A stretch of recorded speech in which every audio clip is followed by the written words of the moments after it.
Good morning. Thanks everybody for coming. My name is Ryan Anderson and I'm the Media Relations Officer here with the Halton Regional Police.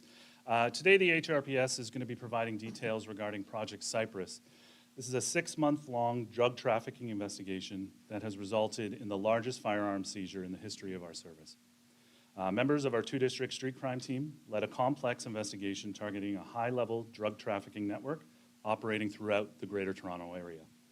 Joining us this morning are Chief of Police Stephen Tanner, Deputy Chief Roger Wilkie, and Chair of the Halton Police Board Jeff Knoll. Chief Tanner will begin with opening remarks, followed by Deputy Chief Wilkie, who will provide additional details regarding the investigation and enforcement action. Chair Knoll will then provide remarks on behalf of the Halton Police Board. Following the remarks, we will open the floor to questions from the media. In addition to the speakers here today, Detective Michael Chimenti, a member of the investigative team involved in Project Cyprus, will also be available to assist answering operational and investigative questions. At this time, I would invite Chief Tanner to the podium.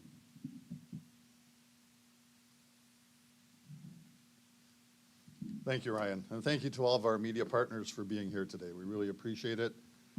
With all of the great police work that goes on, we really need you to help get the message out when it comes to issues of community safety and investigative expertise. So thank you very much for joining us. Today we are announcing the results of a major investigation that has led to the largest firearm seizure in the history of the Halton Regional Police Service. This is a significant step forward in our ongoing efforts to protect public safety and disrupt organized crime. This investigation targeted a sophisticated and well-organized drug trafficking network operating in and throughout our communities. As a result of the work of our investigators and our partners, we have removed a substantial number of dangerous firearms from circulation, firearms destined for our streets, our neighborhoods, and ultimately, which could have been used in acts of violence. Every one of these weapons represents a potential tragedy prevented. What is particularly concerning and frankly alarming is that all of the firearms seized in this investigation originated from the United States. The vast majority of crime guns in Halton Region and surrounding areas originate from the U.S. In fact, recent police data shows that in most jurisdictions, it is around 90% of handguns recovered from violent crimes are traced back to the U.S. This underscores a long-running and deeply troubling trend, the continued flow of illegal firearms, handguns, across the border into Canada. These are not random or opportunistic acquisitions. These weapons are often sourced through highly coordinated efforts involving sophisticated purchasers south of the border who acquire firearms in the United States and then reroute them into the underground market here in Canada. Once here, they fuel violence. We know where these guns end up. They are used in crimes that directly harm our communities, crimes like home invasions, carjackings, robberies, and other acts of violence that put innocent lives at risk. This is a clear and ongoing threat to public safety. As part of the investigation, several individuals have been charged. Notably, 2 of the accused were already under court-related conditions at the time of their arrests, one with a firearms prohibition. This raises serious concerns about repeat offending and reinforces the challenges we face in addressing violent crime. Let me be clear, this investigation is ongoing. Our work does not stop here. We will continue to pursue those involved in trafficking firearms and drugs into our communities. We will be relentless in our efforts to identify, disrupt, and dismantle these networks before these weapons can be used to cause harm. I want to recognize the dedication and professionalism of our officers, investigators, and partner agencies who work tirelessly on this case. You know, whether it's incidents like last night where officers were keeping the streets of Bronte safe for Victoria Day, up to seizing 24 firearms or hundreds of kilograms of methamphetamine, I could not be more proud of the members of this police service. Their commitment has made our communities safer. But this is not just a policing issue. It is a systemic issue, and one that requires continued collaboration at all levels. And I mean locally, nationally, and internationally. Our message is simple. We will not tolerate the trafficking of illegal firearms into our communities, and we will continue to take decisive action to stop it. Thank you.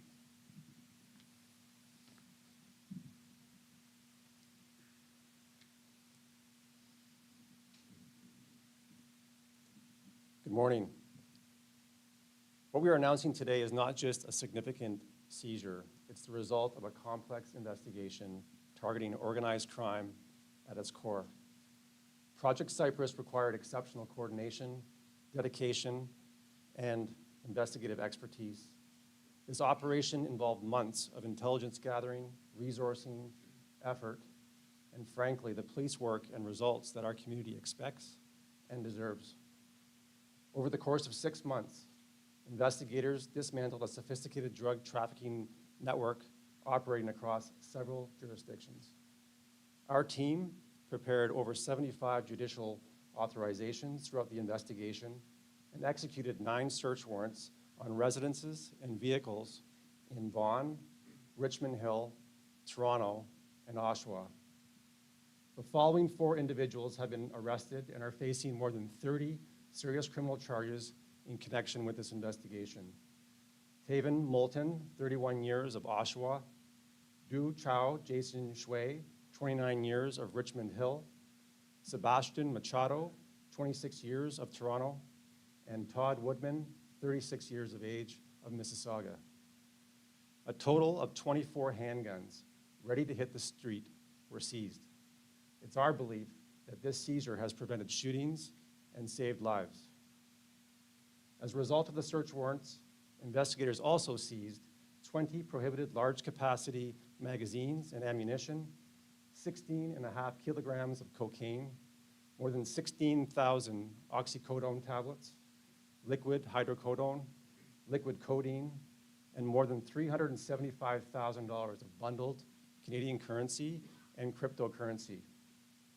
This was not a small, localized operation. This criminal network extended beyond our region with connections that reached across municipal, provincial, and international boundaries. That level of sophistication required an equally coordinated and strategic response from our officers and policing partners.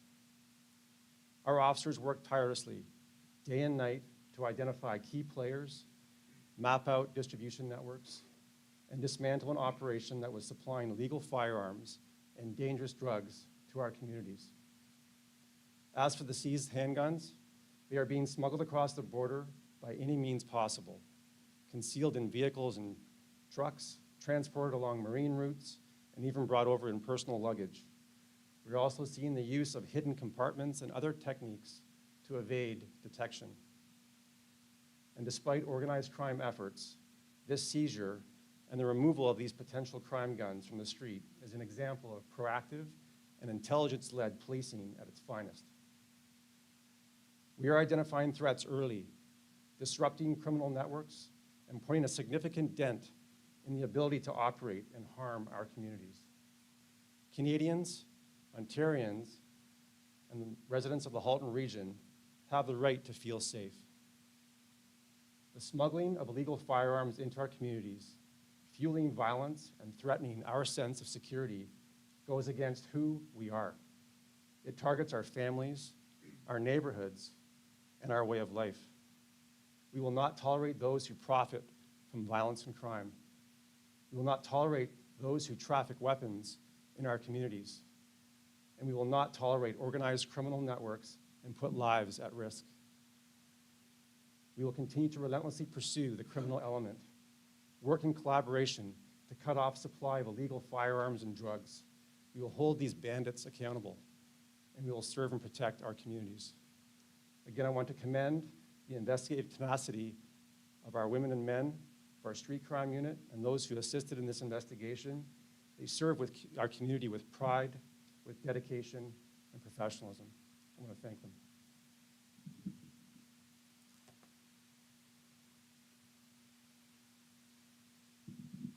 Good morning, and thank you, Deputy Wilkie and Chief Tanner. This outcome is a powerful example of what policing is at its best. This investigation is not just the work of one individual or one unit. It is the result of teamwork, professionalism, and an unwavering commitment to public safety. This success underscores the core values of the Halton Regional Police Service: teamwork, excellence, and accountability. As leaders in policing, we recognize that our duty to protect the public is not confined to municipal borders. Organized crime is not limited to boundaries, nor is our commitment to keeping communities safe. As the chief stated earlier, the firearms seized in this investigation, the most in Halton Regional Police's history, represent harm, but they also represent a potential life saved, or many lives saved. A family that narrowly avoided significant trauma, and someone whose life will not be anchored to a lifetime of grief that never fully heals. Each of these firearms represent one more day made safer because of the diligence and skill of our officers. This right here is a visual representation of what community safety looks like. Our streets are safer today because of the exceptional and thorough work carried out by our teams and policing partners across the region. Their efforts truly reflect the very best of what it means to serve the public: consistent dedication, relentless determination, and enduring commitment to protecting the communities that we love. But this investigation is not just about us. It has always been about you, the public that we all serve. It's about individuals who deserve to feel safe in their neighborhoods, children who deserve to feel safe in their homes, and business owners who deserve to feel safe at work. As the chair of the Halton Regional Police Board, I and my fellow board members are proud of our people, incredibly proud of our people, what they represent, and their willingness to stand between the public and those who choose to cause harm, serving as our protectors in moments that we often never see or hear about. Their integrity is inspiring, their courage is honorable, and their commitment to each of you, the public, is unstoppable. Thank you very much.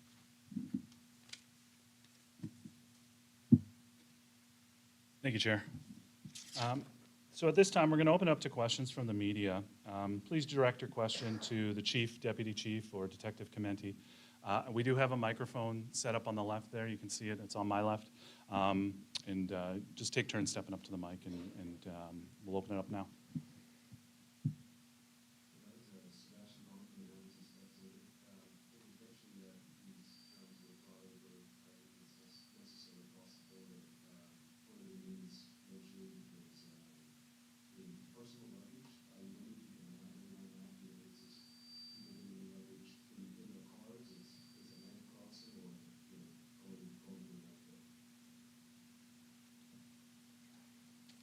Good morning.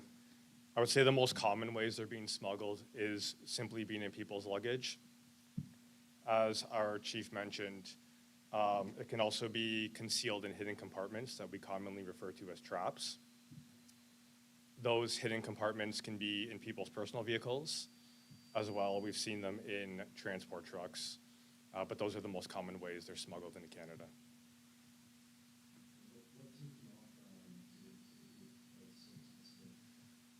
We identified one of the members as a high-level drug trafficker from a previous investigation. We ended up starting this new investigation and then uncovered this drug trafficking and firearm trafficking network. Question for the chief, or whoever is best to answer. All these suspects originating from different parts of the GTA, there's quite an age range there as well. Were they from the same criminal network, or what is your impression of how these suspects only knew each other? So we do believe this was quite a large network of drug traffickers and firearm traffickers. I do believe there were likely even more members of this network. However, from our investigation, we were able to ultimately seize the controlled substances and firearms from the accused and lay those charges. But to answer your question, I do believe it was a large network.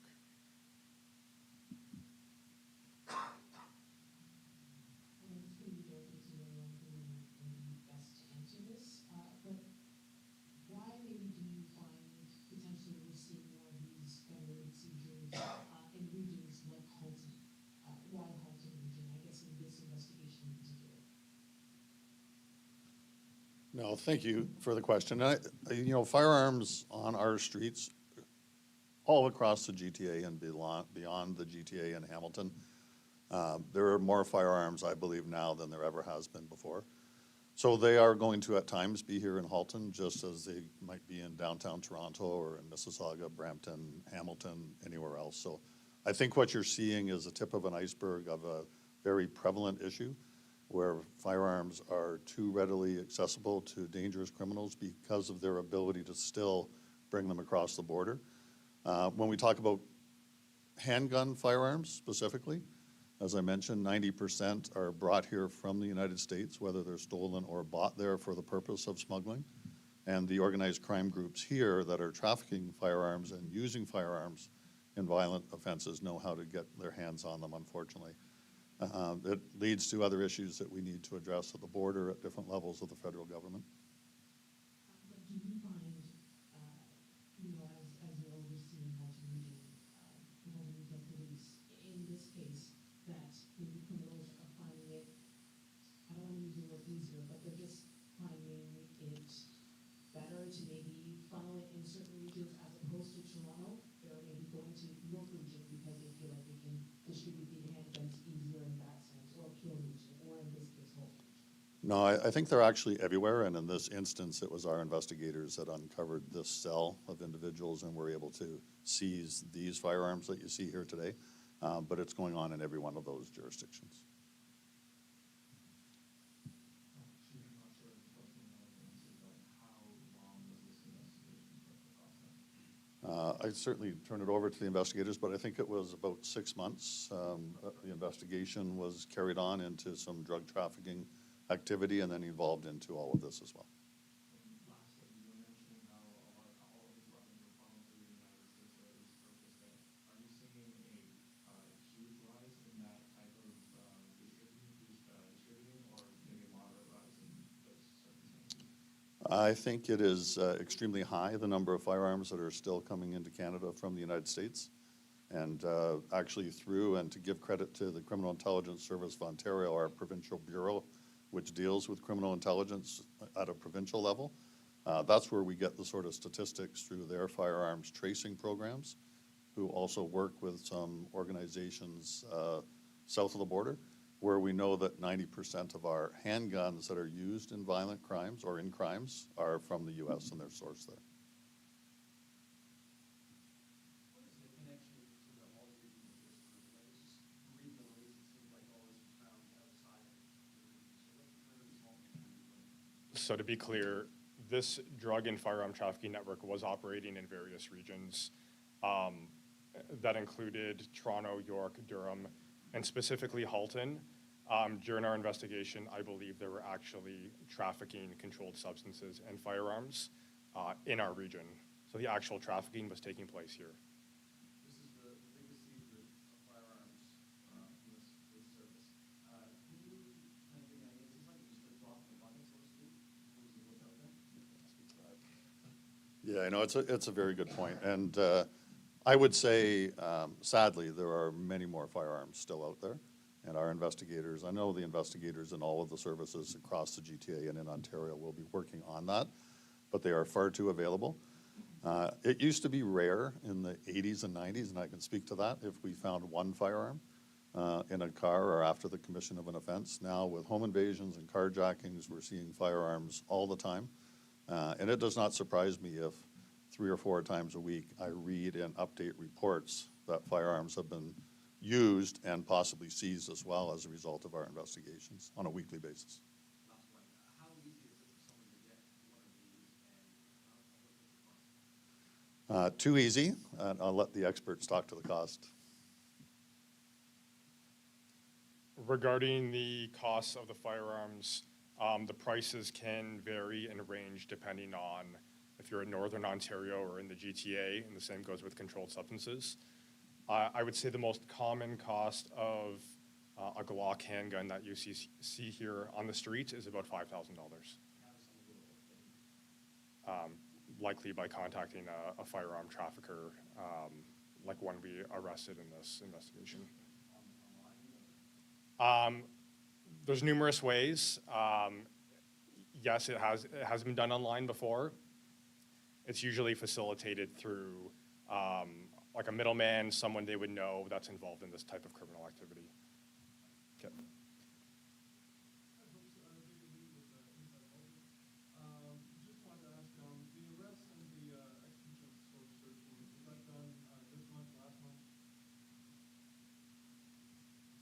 So there were numerous phases to this investigation. The seizure of controlled substances and arrest ranged from January of 2026 right into March of 2026. But as previously mentioned, the investigation in total was 6 months in length. That's correct. Can you talk to me a bit about what happens now with firearms? We are determining how the accused came into possession of the firearms. That is an ongoing investigation, but moving forward, we do anticipate on working with numerous law enforcement agencies to, again, determine the source of the firearms. But again, that is part of an ongoing investigation. Do you eventually think that they'll be destroyed? Yes, likely. Yes, correct. Do you know if any of these handguns that were seized were used in previous acts of gun violence in Hamilton or anyone in GTA?